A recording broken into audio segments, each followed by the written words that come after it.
join us. And then I happened to Alex, and then I was like, Alex, come to the convention, Alex. And then he was like, okay. Because every con we went to, they were like, where's Loid? Where's Twilight? We were like, he's on a mission. He hates us. So let's do a cheer. Clap in the whoop. Okay. Now keep going. Give me 50% more. And another 50%. Let's get them out as Megan Shipman. Keep it going. Next up, let's get Alex out here. It's Alex Organ. Come on, Alex. And then Natalie Van Sistine. Keep it going. They're here. Hello, you guys. Hello. Oh, I'm rolling away. Goodbye. And bye, you guys. Goodbye. Goodbye. You gave Natalie the tall chair. I gave you the tall chair because you're the tall guy. Who's got the biggest chair? Natalie does now. Okay, all right. I mean, I should be able to. There should be a lever. Think, but there's a lot of levers. So good. Oh, there you go. There you go. All right. There you go. I need a boost, but not that much of a boost. All right, gamer girl. Thank you for being here, you guys. Have you had a good weekend? Oh yeah. Awesome. Mm-hmm. Is it your first time here at Too Many Games? Yes. At this con, yes. Excellent. And when you were kids, I mean, I never went to conventions when I was a kid. I was a big old nerd, but just sort of sat in my room writing sad girl songs and reading comics. That was my jam back in the 90s. But when you guys were kids, what were you into? What was your nerddom? Teenage Mutant Ninja Turtles, definitely. I was first wave TMNT when I was like 8 or 9, which was a perfect age. Transformers, the basic late 80s kids stuff. Yes, hell yeah. Any Transformers and Turtles fans here? Yeah. Heck yeah. When I finally got a chance to interview the Turtles, the original Turtles, I'm always very professional, but inside I was like, this is my childhood. What about you guys? What were you into when you were kids? So my dad played this really fun trick on me where he just didn't tell me that Saturday morning cartoons existed, and we didn't have cable. So I thought that was a unique thing only to people who had cable. So it was a fun thing we got to do when we went to my grandparents' house, but otherwise he would put on This Old House and then turn off the TV afterwards and then just be like, time to go play. And I just never got into cartoons quite as early. So if any of you have heard of the book series Redwall, I was really... Thank you! I was really into Redwall. I loved it, and then PBS did the cartoon of it too eventually, which I was really happy about. But then when I did discover cartoons, I got really into Yu-Gi-Oh! For a minute too. So yeah, very, very odd trajectory, but we got there. Redwall to Yu-Gi-Oh! Pipeline over here. What about you, Megan? What was your nerdy thing? I mean, I was always doomed to be a nerd from the moment I was born, I feel like. I mean, I had my dad and my older brother, they were showing me Star Wars and Back to the Future when I was 7. And they're like, watch this. And my mom's like, maybe she shouldn't. No, too late. She's watching it. Me and my brother would, I had these horrible plastic hockey, they were like Fisher-Price hockey sticks. But they were horribly hard if you hit someone with them. That was a weapon. And we would play lightsaber fights, and he would hit me with the hockey stick. But it was lightsaber, so it was fine. It was cool. But then, in middle school, and of course I watched Pokemon and Sailor Moon and all that good stuff, Yu-Gi-Oh! My dad made fun of Yu-Gi-Oh! All the time. He was like, my card's better than your card, and no, but I have this card, and ha-ha. And I was like, Dad, stop, you're so lame. But in middle school, I discovered that anime comes from manga because of our school library, and I was like, oh my God! And then I was doomed, and I read a bunch of manga and forever and ever, and then that's my life. And now here I am. I guess I found the right job. Heck yeah.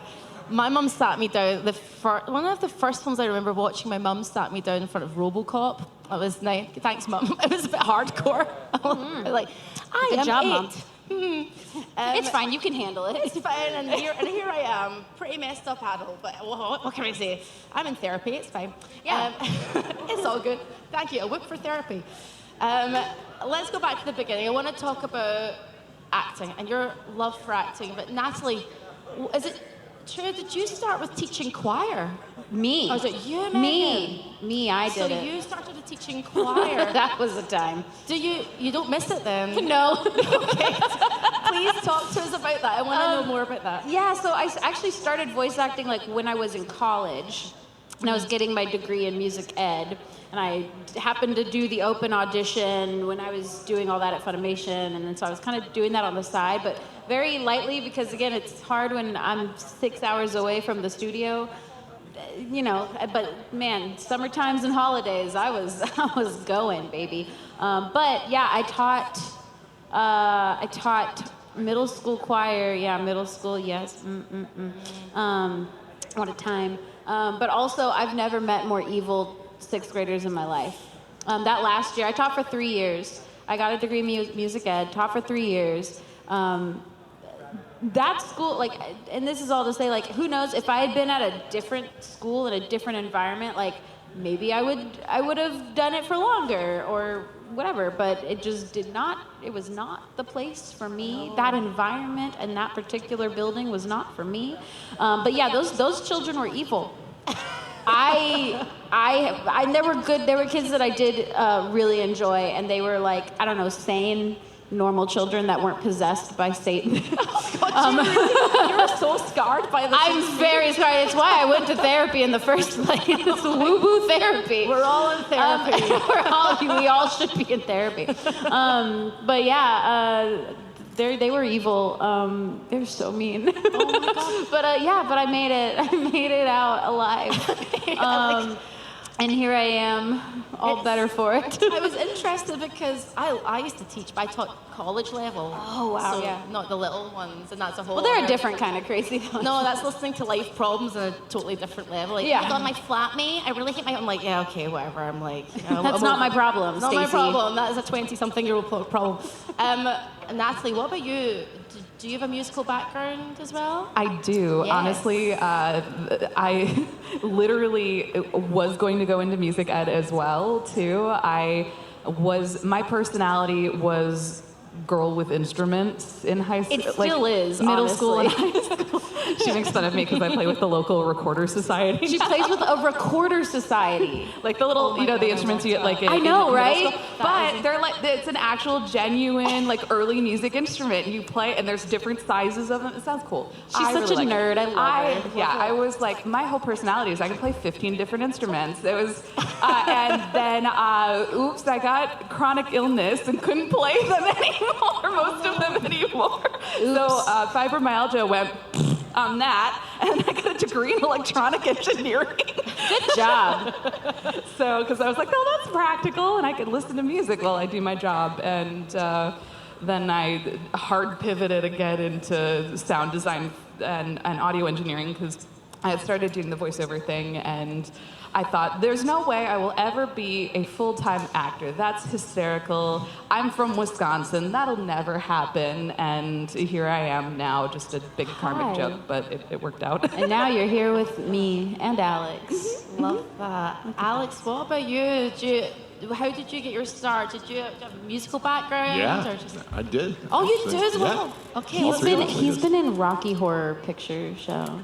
Okay, we need to know more. Oh, well, I mean, I did like a lot of choir and stuff growing up, and I was in band and all of that. And my parents were music majors, I guess, in college, and so I also grew up in a church that didn't believe in musical instruments, thought they were sinful, and so This is new Alex lore Yeah. that I'm unlocking right now. But that to hear means more that, about like, this, Alex. That means that like 4-part harmony is in my DNA because we were doing that like from the womb. Wow, you were like Gregorian chanting Yeah, over there. yeah. Wow, yeah. But I've been a stage actor my whole life, and so I've also done a bunch of musicals and stuff like that. So Who were you in Rocky Horror?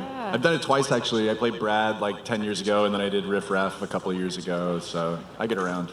Oh my God, yeah. I have a question for all three of you then, because I was doing some acting classes last year. I'm about to go into it again. Because I have a musical background, I play flute and guitar and cello and stuff. I'm like you, Natalie, I play all the instruments. When I look at scripts, I was looking at them. What was helping me was thinking about them like lyrics. And so I would go, because when I'm singing, I'm like, how do I feel when I see certain words? Yeah, is that the same for you? I still approach monologues in particular with my final piano teacher who trained with like famous Russian composers, basically. So she had a really strong pedagogy, and I still hear her telling me about phrasing and how to shape a good musical phrase, and I still think about that as I approach acting and I approach a performance. Yeah, it helps. Yeah, definitely. What about you guys? Yeah, I feel really lame because I feel like I'm a music person too, like vocal music, and so you would think like, Megan, don't you think about these things? And I don't know if it's just because I default to that, so like that is just, I don't think about it, I feel like, because maybe it just comes naturally, because I don't actively sit there and go, yes, this is my phrase, you know, like,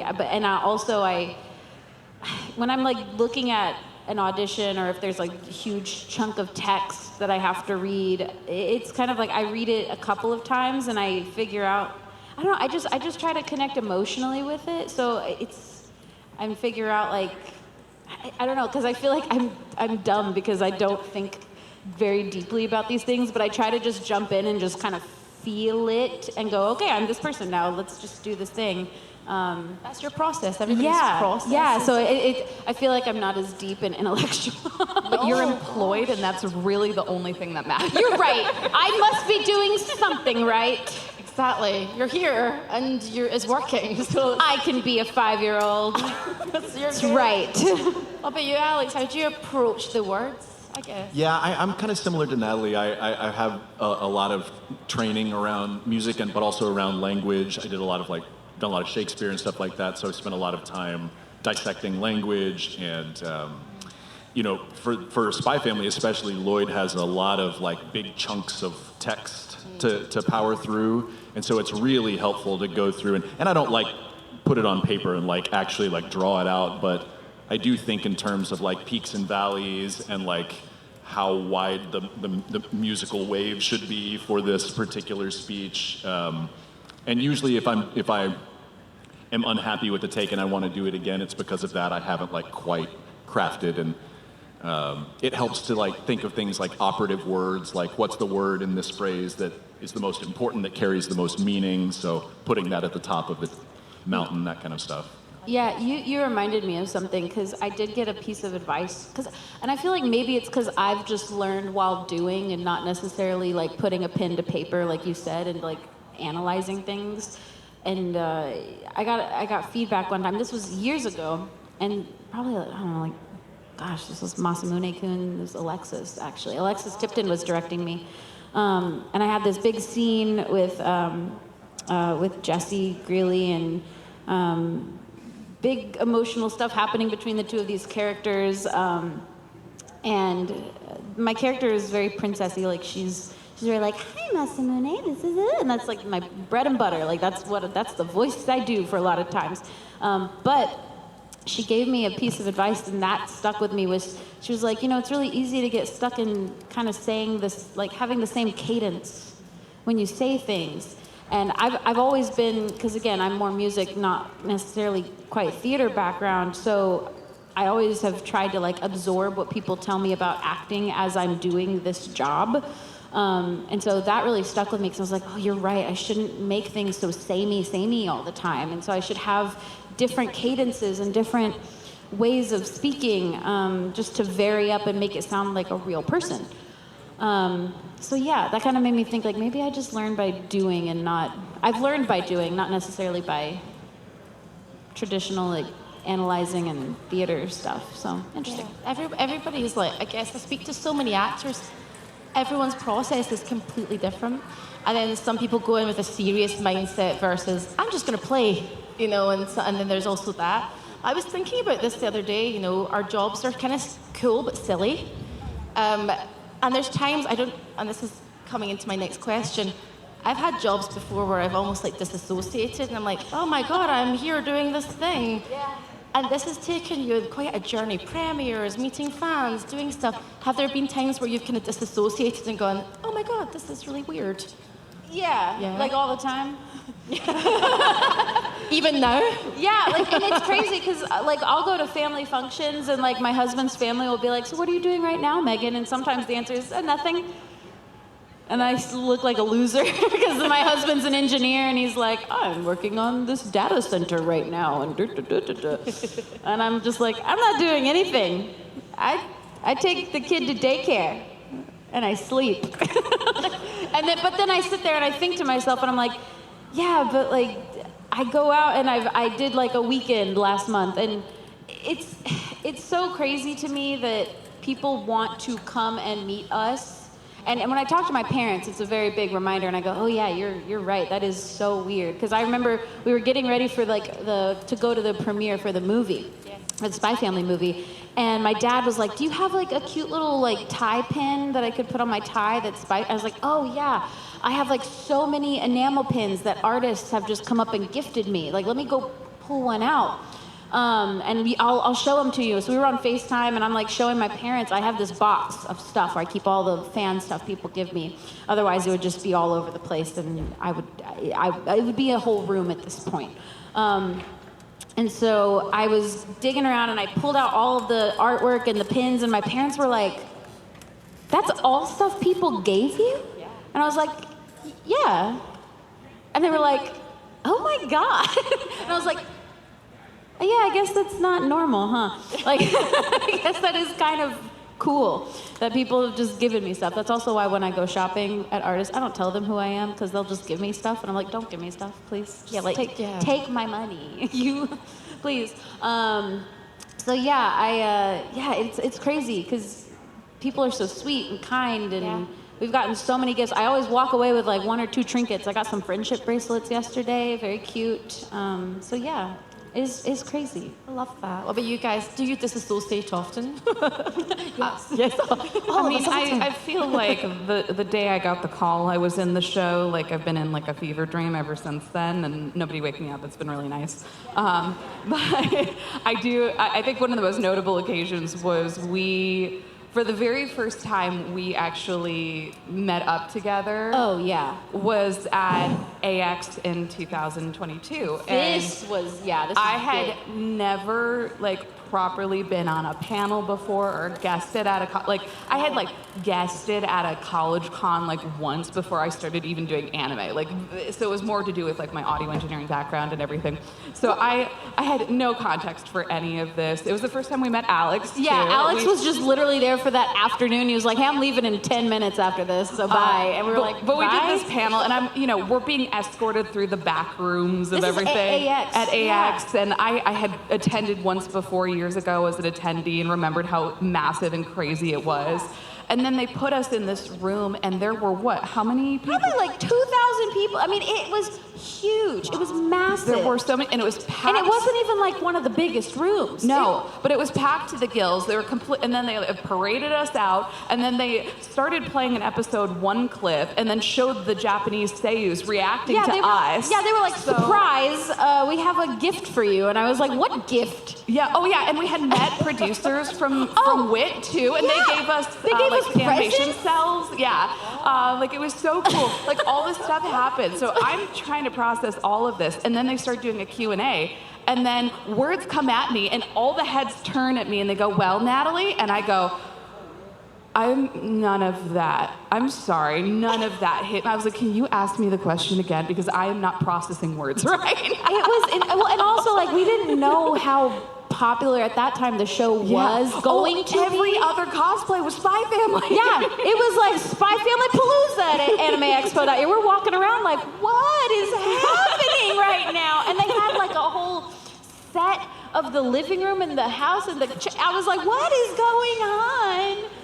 When I booked the part, I was like, oh, cool, maybe I'll go to a convention once in a while. I do 20 plus a year now. And the first one, it's like 3,000 people, and every other person is cosplaying your character, and you're like, Yeah, it's a ramp up. They were like, here you go, whoosh. How'd you feel, Alex? You were there for like 5 minutes. Alex. Yeah, it was wild. This whole thing is weird for me, and I've been doing this for almost 15 years now, and for over a decade, I resisted any suggestion that I should be going to conventions and doing this stuff, just because I'm a really kind of introverted guy, kind of a private guy, and so like being in big crowds or like being on all day in a social setting is always a challenge. And so I was really kind of reluctant for a long time to get into doing this stuff. But I have been pleasantly surprised that like it is overwhelming, but the energy is all positive, and so it's also nice. It's nice, overwhelming, and I found that I enjoy meeting fans way more than I thought I would. And You're welcome. What? You're welcome. You didn't come to cons with us for like the first, what, Well, I was 6 busy. months? I had stuff booked. You were busy, but then we were like, Alex, join us. Yeah. And then I happened to Alex, and then I was like, Alex, come to the convention, Alex. And then he was like, okay. Because every con we went to, they were like, where's Loid? Where's Twilight? We were like, he's on a mission. He hates us. He's abandoning his daughter. I feel bad for you, Alex. You can Megan's like, come, Alex. I feel like he didn't have a choice. No, he didn't actually. I was gonna drag him whether he wanted to or not. I was sending minions after him. I was like, here, go find Alex. Alex, bring Alex to me. So I'm going to ask a few silly questions before we get to fan questions, because there's a mic in the middle of the floor, so in a second I'll get you guys to queue up. Okay, so just a few silly questions. What would your real life code name be if you were a spy? What would your code name be in real life? Ooh. These are always the hardest I questions. know, these are, but yeah, we have to think, we have to really get deep. All right, this is a callback to yesterday. I think I'd be the Hermit. You'd be the what? The Hermit. The Hermit! Codename Hermit. Love that, He yes. really is. He like that slinks phrase. away after the con into his hotel room, and we never see him until the next day. Yeah, we had a whole conversation about like hermiting after conventions, but then Courtney Taylor dragged me out last night, and I was like, okay, I have to. Yeah, the only time we go out is if we're going to like a place with really good food, or it's just me and Natalie going to a place with good food, and then we just sit there and we talk, and we're like, how was your day? It was great. Hey, did you hear about this crazy thing? Yeah, that is crazy. And then we just keep eating. Okay, so we've got the Hermit, and what about you guys? I feel like mine would be something along the line of like the nervous wreck, because I overthink everything and have a lot of anxiety about it. This is an interesting spy team so far. But I'm type A. I will get all of the details. She will. She's gonna plan the entire trip down to the last detail, the last minute. If you guys have seen the TikTok memes, I'm the Samuel, this is my Darshan. Yeah, and they're like, hi, I'm Natalie. I planned all of the restaurants we went to. Hi, I'm Megan. That's us. Like, I'm just along for the ride whenever Natalie's like, so hey, we're going to New York at the end of the year. I'm gonna go to the Met and the ballet. Right. And I'm like, I didn't even know what weekend we were going. I'm like, oh, that's December? Okay, I cool. shall appear. I'll be there. What about you, Megan? What's your spy name? I'm the sleeper. Wow, I interesting sleep. team, you guys. I sleep, I sleep, and I sleep, and I sleep Until you're activated. until I'm activated and I have to get in the car and come to the convention. This is potentially like the worst spy team in the world. I'm not sure we can trust you with most stuff. Well, you know, maybe they think I'm really menacing, but then they find out who I am, and then they're like, oh. She means like actual sleeping. She's not like a sleeper cell agent, you know? I don't know, when you're activated, you can be very terrifying. Oh, but that's- usually it's deserved. You're right. You know what? I will give people a good talking to sometimes. Well, we already heard how you tripped Alex out of his hermetism. That's right. Get out of here. Yeah, Alex, come Okay, cool. I would watch this show. I'm interested. It's just Natalie planning trips for us, and then somehow we're making it work. You're sleeping, and Alex just doesn't want to leave. He's like, I don't want to go, and We got Alex to go to a hockey game with us. That was a major accomplishment. we did. He went because it was hockey, and then I'm so mad it was the Oilers. I'm glad they lost. Sorry if you're an Oilers fan. No, I'm glad they lost. They kicked us out of the playoffs. I'm glad they lost. Yeah, they did kind They of. deserved it. Let's go to. Would you watch this show? You would watch this show, Yeah. right? Okay, thanks. Yeah. They're like, yeah, sure we will. Yeah, woo. I watched that show. I love the pity claps. I'm rooting for the hermit, you guys. That's my spirit animal. Let's queue up. If you guys have a question. Yeah. Oh, they're wow. Sometimes it's crazy because sometimes we have to be like, guys, it just takes one person. Come on, it's okay, be brave. And then then like 5 people show up. You're right. They were like, Everybody, go. everybody rose at once. Jesse's down there like, I Hell can't move right now. I'm trapped. Like, have like a cosplay or like Just run him over. Run him over, Jesse. actually, somebody like literally deliberately like hit my wheelchair. I was like, No. Run over their feet.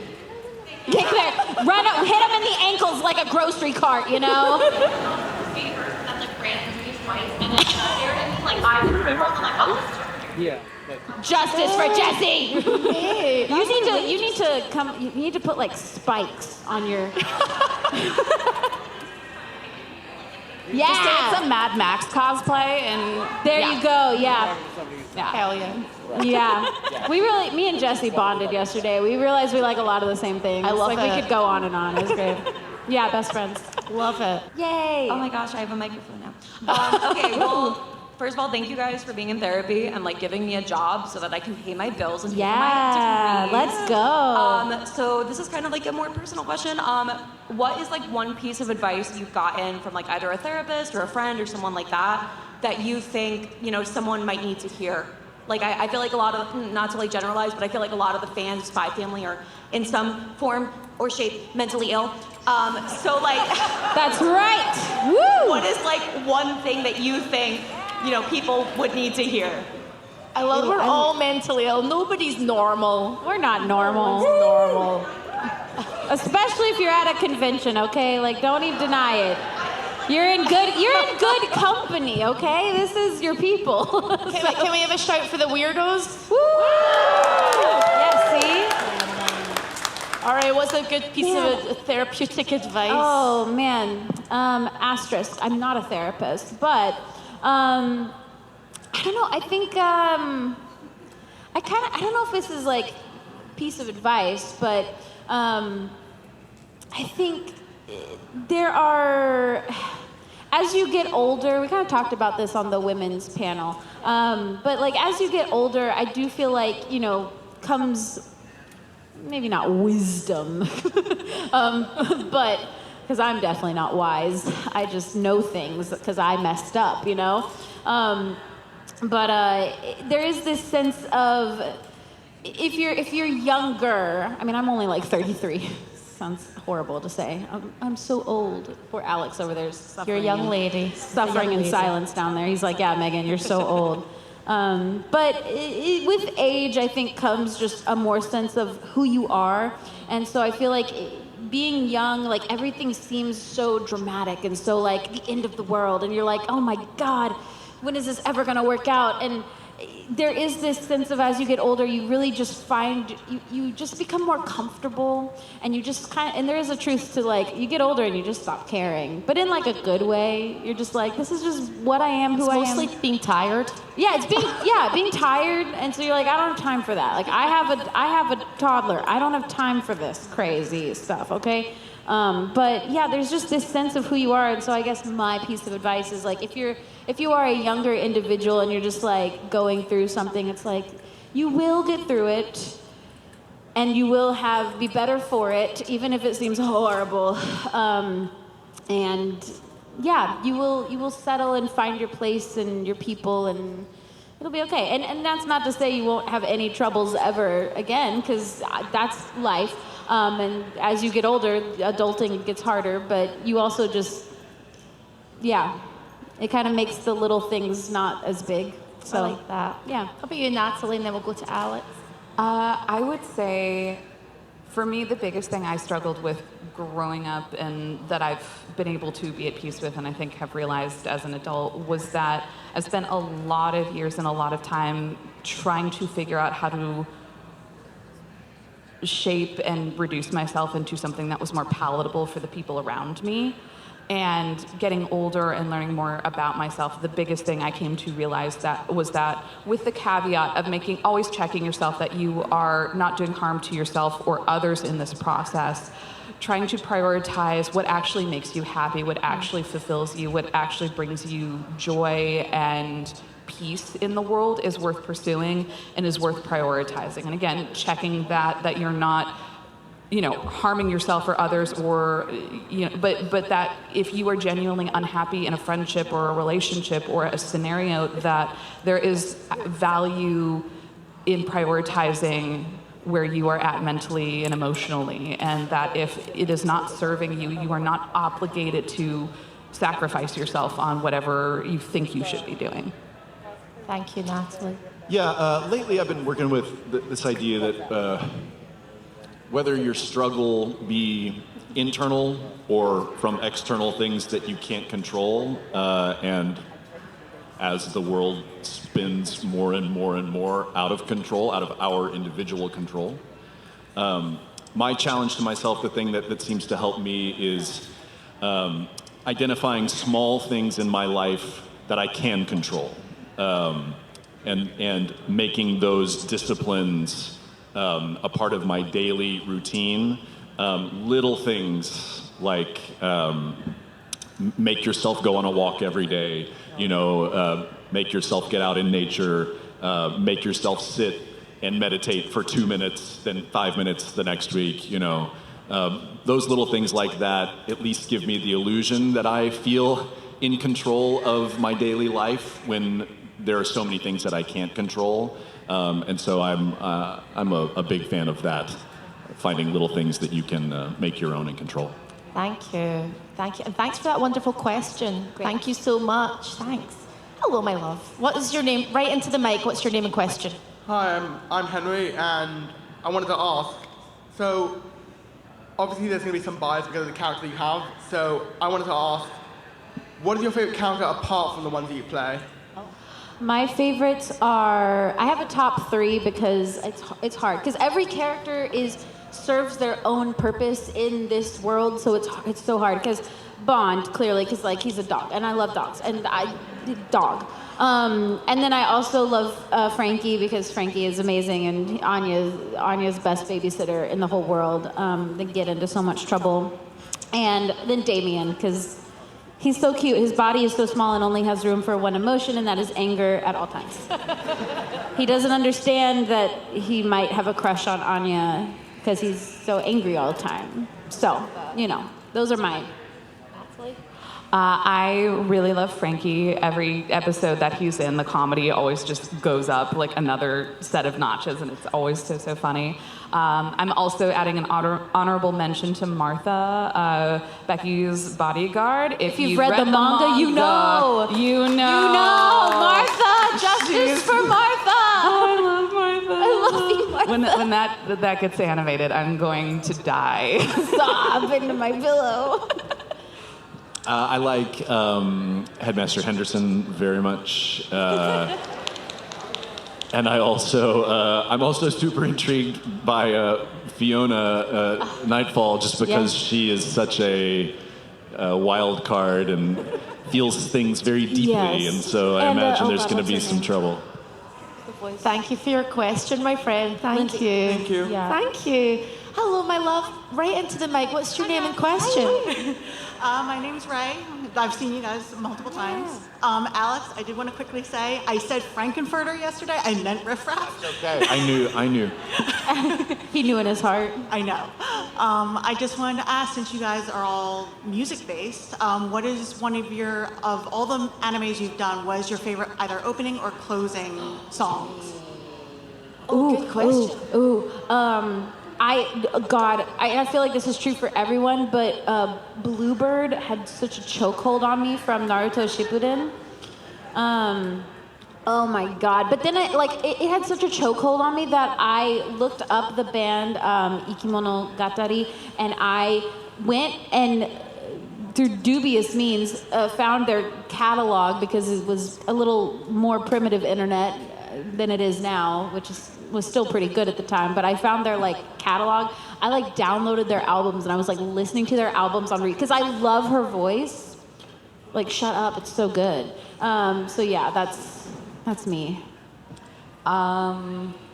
See, I really do like the OG season 1 Spy Family opening. That one really is one of my favorites. It's so good. But also the Chainsaw Man opening also has a chokehold on me. I really love it. But also just on the music front in general, anything Kevin Penkin has had his hands in, especially Made in Abyss. She was so embarrassed to introduce herself because we were at a con together and we were leaving to go somewhere, but then she saw him outside and she was like, "Oh my God, that's Kevin Pinkett." And I said, "Well, go say hi." And she was like, "No, we're leaving." And I was like, "Hi, Kevin. Hi. This is we're guests at the con too. This is my friend Natalie. She loves your work and she just wants to say hi really quick." And I shoved her up to Kevin. I was like, "Just say hi." I didn't care. That was a blubbering mess. And I was like, "Your work is so brilliant. I love it." And he goes, "It's fine, really, you don't have to do it." I was like, "No, sir, seriously, please. Please, I love you." What about you, Alex? The Spy Family stuff is very, very good, but I gotta go Death Parade opening. Yes. What a bop. Thank you, good question. Thank you so much. Hello, my dear, what's your name and question? Right into the mic. I am Haley, and my question is the same topic. Have you ever thought of writing and or singing an English version of an anime opening or ending? Man, you are reading my mind. I had a whole YouTube channel. It's still up. You can go listen to it. There's stuff on Spotify. And I started doing that for fun in college because, and now we're friends, but at the time I was like, man, this Amelie girl is so talented. And now we're friends and we're twins and we have the same birthday and it's great. I started doing it in college and now I've done it for official stuff. If you watch One Piece, if you've watched the Whole Cake Island arc in particular, oh boy, that was all me. You're welcome. And I also got to, and this was kind of just me being well, I just know I can do this, so it's going to make my life easier because I was directing all the music. I think in the beginning, I was making sure the lyrics were adapted and I was making adjustments to some of the lyrics. And whoever was doing it towards the back half of Whole Cake Island, I was like, well, I don't need to change anything. So whoever's doing this is great. But I would make scratch tracks for the actors. I was doing stuff. And then at the very end, I sang me and Ben Phillips sang the big soul focused operatic thing at the end. So that's me and Ben Phillips because I was like, I could spend a whole day trying to find someone who can sing this song, or I could just do it myself. And I did it myself. So I was like, I'm just going to do it. No one knew it was you anyway. I know, but it was so fun. I was like, this is beautiful. You sounded great. It was so fun. And then I think I recorded mine first, and then Ben did it after. And it was nice being there because I was able to tell him what I did. And yeah, it was just a really fun time. So I love that something I did for funsies and still do occasionally, not very often now just because I'm busy, but I love that I get to use that skill that I kind of made myself learn. So, but you guys want to jump in? I don't know if we have anything to add. No, I have not. You haven't done that. No. But I have. Thank you so much. That's awesome. Thank you. Thank you, my dear. Hello, my friend. I recognize you from the other panels. Yeah, What's your name again? Riley. I was at the Xeno and also the Yes. Richie panel. Go for it. Hey, so the question for the three of you. Which other character have you played you think would fit in the Spy Family world really well?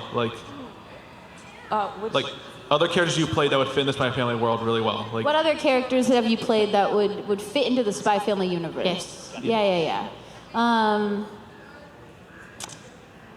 I think I have an easy one. Mine would be Irene Adler and James Bond from Moriarty the Patriot. I mean, makes sense. Perfect. The universes are very, very different, but maybe Kaku from One Piece, because he's Giraffe, man. double crossing and special agent and all that stuff.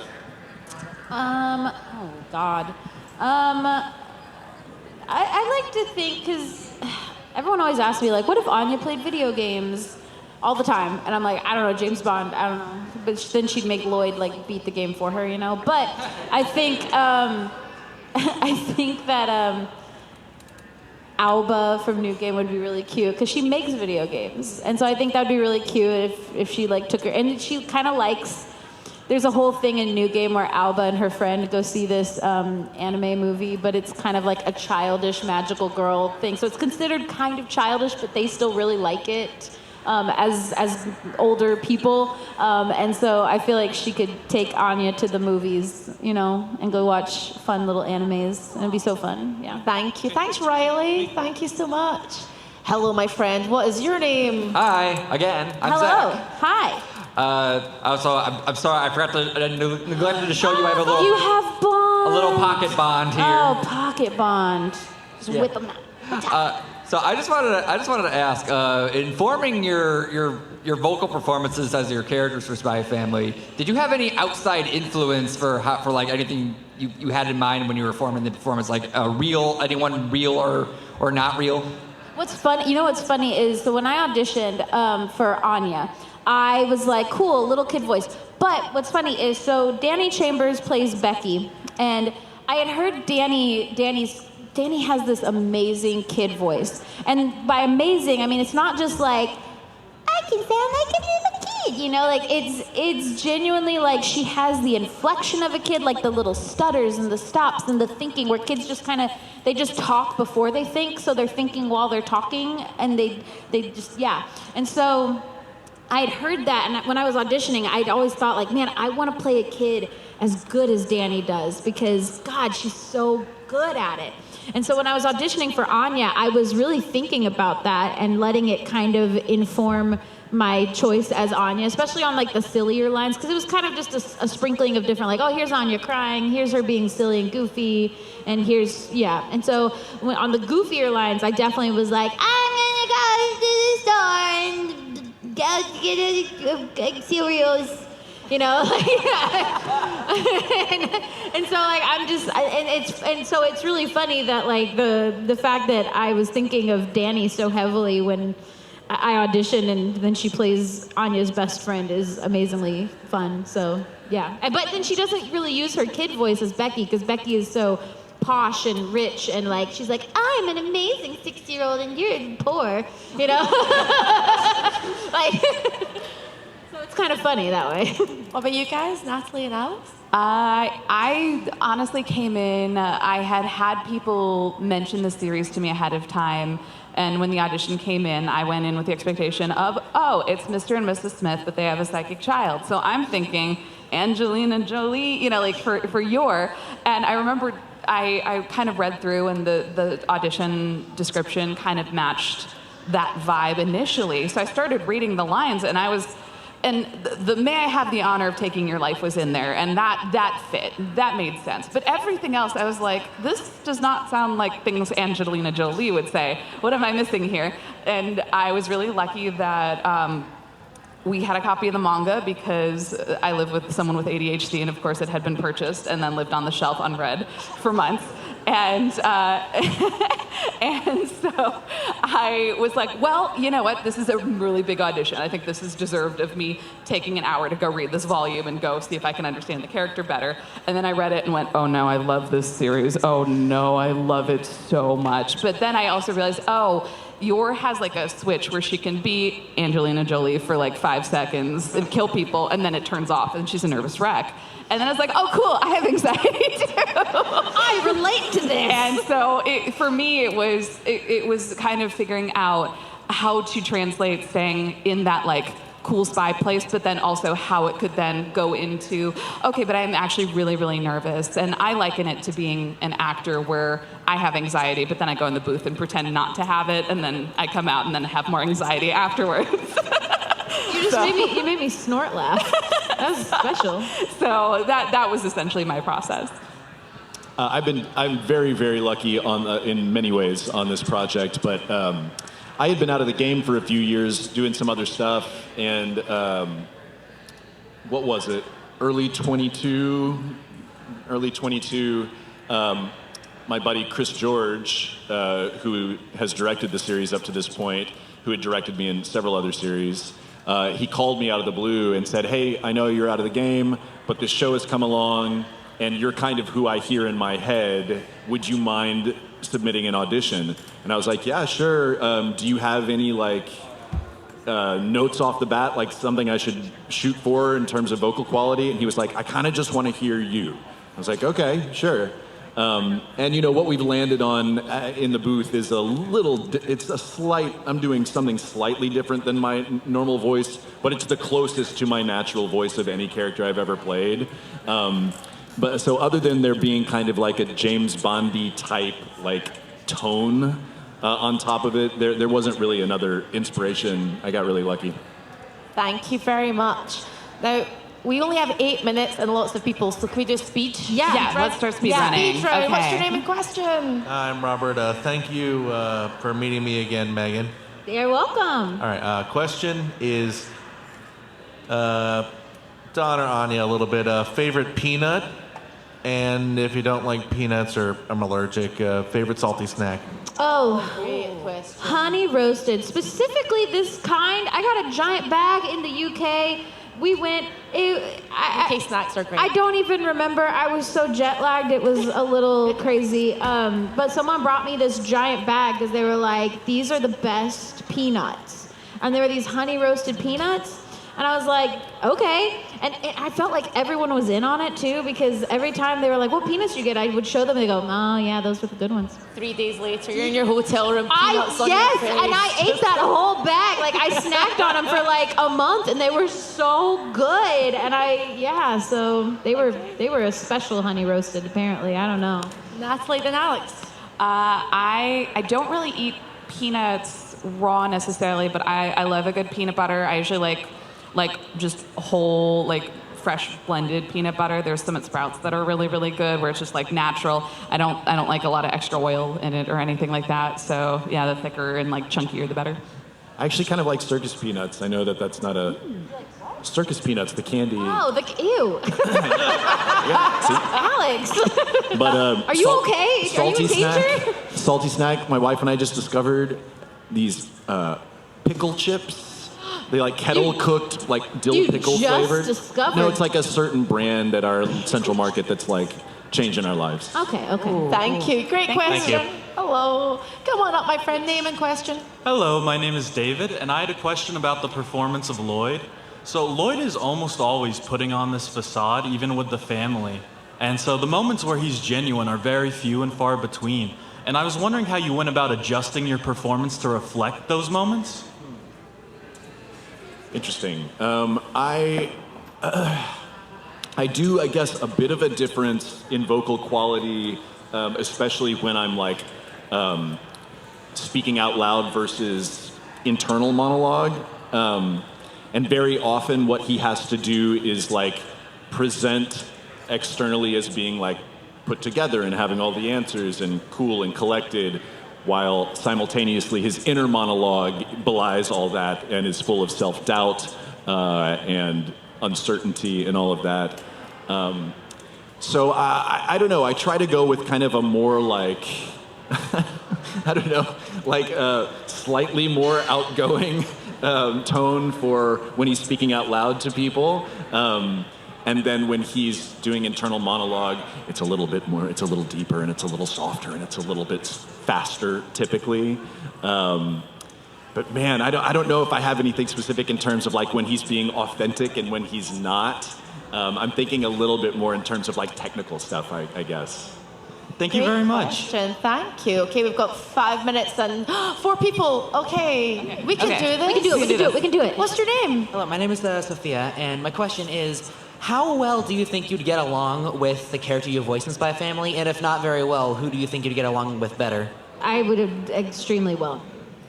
Extremely well. Ask them. They would be like, yeah, sounds about right. I think I would get along well. I think we have a lot to relate to. Yeah. Yes, we would get along well and not speak very much to each other, probably. I always joke that we were very be typecast. cool and- Yes. Like the more we talk and do together, I'm like, yeah, we were typecast. We were absolutely very typecast. Good question. Hello, my friend. What is your name again, and what's your question? Hello, my name is Brandon. It's nice to see the three of you again. All right, so my question is, when it comes to just voicing your respective characters in the series Spy Family, what would you say is like your favorite interactions between the main characters and or supporting characters? I really like anytime we get to see Anya at school with the other kids. I love that whole dynamic of Anya just trying to be cool and impressive and be like, yeah, rich kids, I'm also cool. And then they're like, loser. You know? But she still has like genuine friends like Becky and I feel like Damien and the other boys are kind of like, you know, they're kind of there. They won't say they like her, but they like her. But yeah, so. I really like anytime Loid and Yor in particular get to interact. I just really love the dynamic of them kind of figuring out their feelings, and between their two careers they've had to emotionally have a lot of coping mechanisms and repress a lot, and so to finally see them coming out of their shells together and supporting each other, and I just really like the dynamic that they have, and I think that's just, I really think it's just written so well. Yeah, me too. I also like the dynamic between Loid and Frankie. I think that's a lot of fun. And one of my favorite episodes was getting to do the last episode of season 2, which is like a buddy movie with Bond and Loid. That was a lot of fun. So that was kind of an unlikely pairing, but I think it's fun when they get to interact too. I love Bond. Thank you. Thank you. Thanks, good question. We have 2.5 minutes. There's 2 people. We're so efficient. We are. We're so We got this. This is not a problem. Hello again, my friend. What's your name? Please remind us. Hi, my name is Jonathan, Hi. and I'm watching the series with my friend, and my friend is really wanting to know, when is the plot going to move forward? Oh, I do feel like there. Okay, I feel like, and Natalie probably will agree with me on this because we share a lot of the same ideas about this series, is that I feel like we are getting crumbs, but we don't know that they're crumbs yet. And I feel like whenever we do get to this point, I feel like a lot of what seems insignificant right now will be significant later. I think it's one of those shows and one of those series where all the things that you thought were a filler, or that person's just this one-off random dude, I feel like they're all going to be very important later on and mean something. And so I feel like when people are like, oh, it's just filler, I'm like, I don't think that. No. I think everything is very intentional. It's not going to be your straightforward battle shonen where everything is a 10-piece arc. It is very, very intentional about the seeds it's planting and why it's going to get to that point. So it's a big thing is being along for the ride. We're just used to binging everything and having everything boiled down to big tentpole moments because it's cheaper that way, and that's how streaming has gotten us used to it. But this is good, intentional storytelling, I promise. Yeah! Natalie, you're so brilliant. All right, thank you so much. Thank you. Thank you. Last but not least, hello, my love. What is your name? Hi, my name's Danny. Right into the mic. What's your name, sorry? My name's Danny. Hi. And I was wondering, Anya, like, is there like a secret technique to doing your voice? I always tell people it's like, oh, you're like talking to a baby, and you're like, oh, hi, little baby, you're so cute. Oh, I think he's adorable. And then you just, I don't know, become insane, and like a gremlin has possessed you from the 80s, and you're like, oh, hello, little baby, how are you doing today? Hi, how are you today? You know, that's how that happens. It's weird. It's weird because like everything in your voice is a muscle, right? So there's a lot of like, so my tongue. Your tongue is a muscle. So like my tongue is very like back in my throat. It's like I'm swallowing my tongue. Really, it's like you know, that kind of vibe. But then I put words into it. That's the secret. Now you know. Thank you. Good question. Thank you. We're Guys, in negative have you time. We're in enjoyed- negative time. We did Oh my it. God. God, we are so good. We are so good. Awesome. Guys, I mean, when you've got Hermit, Nervous Wreck, and Sleeper on your team, they're not bad, I actually. thought you said Nervous Shrek for a second. Nervous Wreck. Get out of my swamp. Out. Completely different movie. It was. I was just, my brain, it went, oh, that's what. Nervous Shrek. The prequel. The prequel, Nervous Shrek. The prequel before he got his shit together. Guys, have you enjoyed this panel? Yay! I have loved talking to these guys. Please, whoops and cheers and claps for Alex, Natalie, and Megan!